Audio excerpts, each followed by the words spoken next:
Arkadaşlar bu puldu bilmirəm.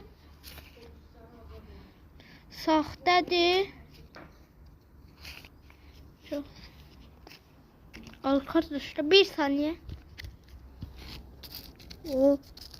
Bu həqiqi puldur. Bu həqiqi puldur.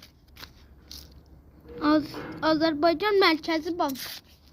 Həqiqi puldur bu. Arkadaşlar bu gördüm həqiqi puldur. Arkadaşlar həqiqi puldur bu deyim. Bakın arkadaşlar bakın neçə manat var. Bir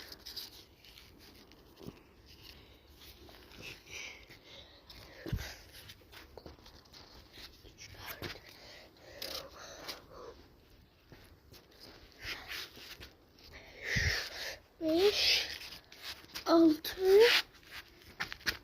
7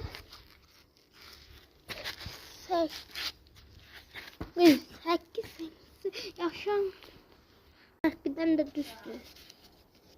1 2 3 4 5 6 7 8 yani 8 arkadaşlar.